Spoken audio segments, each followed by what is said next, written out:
First, we're going to get Patrick's views on the latest confrontation in Basra. Yeah, I mean, I think it's extraordinarily interesting. But it's almost it's a sort of cameo of what the real political landscape of Iraq is like, as opposed to the sort of happy stories of, you know, how the surge has made things better. Yes, it has made things better, but in terms of, you know, the complete bloodbath of a year ago and a sort of 50% bloodbath now. But you know, over the last year, one could sense, and as a journalist, was rather able to fight against the idea that somehow the Iraqi army had all come together, could do things, that somehow Muqtada Al-Sadr was a back number, things were getting better, that Baghdad was under control, that shops were opening. And then suddenly this happens, and 3/4 of Basra is immediately controlled by the Mahdi army. The Iraqi army does nothing, probably half Baghdad, and not just the Shia areas. And then suddenly, you know, it was meant to be Nouri al-Maliki, the prime minister, said, well, in 72 hours, all militiamen must give up their weapons, which was unlikely since Saddam never managed to disarm Iraq. But, and 72 hours later, Iraqis are watching on television Iraqi police and army handing over their weapons to the Mahdi army and getting sprigs of olive branch and a Quran in return. And then there was a figure not known here, but known in Baghdad, Al-Sheikhli, who was the Iraqi spokesman on the surge, the Baghdad security plan, and who'd been continually on TV at the US Embassy and elsewhere, the US military saying the surge is working, things are getting better in Baghdad.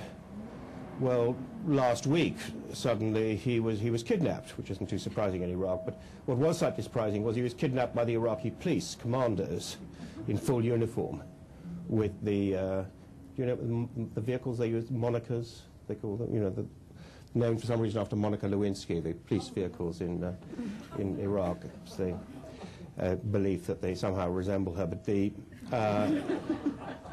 drove up to his house, shot dead 3 of his bodyguards, set fire to the house, kidnapped him. This was the Iraqi police commander. So it shows that, you know, the real Iraq, you have a police commandos, you know, this looks like any other country, but actually they work for somebody else. So I think the real political landscape of Iraq appeared. And then it ends because the Iranians do a deal, not the Americans. Why did the government take on Sadr when they did? I think, one, they tend to, I mean, they live in the green zone, they tend to be arrogant, you know, they sort of, you have these conversations in the green zone with Iraqi politicians and diplomats, which is just so different from the reality outside the green zone. They all talk to each other. So, I mean, hubris and misinformation. Maliki is famous among the other people, I mean, other Iraqi politicians, you know, he comes from a conspiratorial party, Dawa, only talking to them. And then we got the provincial elections in October. Now, probably it's almost certain that the Sadrists will do very well in the elections, and the Maliki's party and the other big Shia party, the Supreme Council, will do badly. It seems that he was under pressure to take control of towns and cities, because the idea is if you control a town or city, you can probably control the vote come October.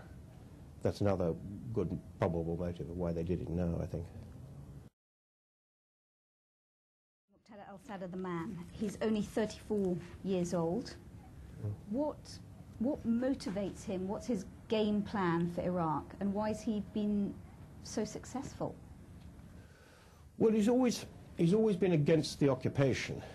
That's a constant sort of policy theme. After all, they keep on being described as, the New York Times for a long time, until a week or so ago, always described him as the renegade cleric. Why is he a renegade? You know, he's never changed parties, he's never changed his views. And then there are these other awful... Presumably because he was an enemy of Saddam Hussein, his father was assassinated by Saddam Hussein, he should have been a friend of the Americans. Do you think? I don't think so. I think it's just a sort of term of abuse, isn't it? I mean, it's just sort of saying somebody we don't like. You have described Muqtada Al-Sadr as the ultimate American nightmare in Iraq, the black-turbaned, virulently anti-American Shia cleric. And you say one of the grossest US errors in Iraq was to try to marginalize him and his movement. What should they have done differently? Well, I mean, what should they have done differently in general sense, which was not occupy Iraq? It was slightly different. No, it's an important point, because people always put together two things, which is overthrowing Saddam, which most Iraqis were in favor of, and occupying Iraq, which is rather different. The second doesn't always follow the first, doesn't necessarily follow the first. Tony Blair, George W. Bush always speak as though occupation naturally followed from the overthrow of Saddam. And if you're against the occupation, you're somehow in favor of Saddam. The two things don't follow at all.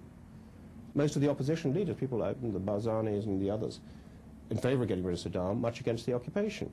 So the two things don't necessarily follow, I think, as a way that, is pretended. How should they have dealt with him? Well, they should have dealt with him, and what have they got against him is that he's against the occupation. They obviously want to occupy. The Americans had a problem from the very beginning, which was, if they overthrew Saddam, who was going to benefit? Well, first of all, if there's an election, it's going to be won by the Shia, because they're 60% of the population, and not the Sunni. They're going to take charge. It's probably going to be the religious parties that do it. People in black turbans, and there are a lot of people in black turbans who are closely connected to Iran. They didn't want the Iranians to benefit. And I think that's at the heart of a lot of the American dilemma, which they never really resolved, is somehow they want a solution which doesn't have the Iranians benefiting and people running Shia religious parties benefiting. But it can't be done, and you can only stop it happening. You've got a lot of American troops there. So they keep on trying to find people who initially who would be sort of Iraqis who are going to be there instead, who initially were people in neat suits who spoke English, who, been to American universities, except then they found they got no support.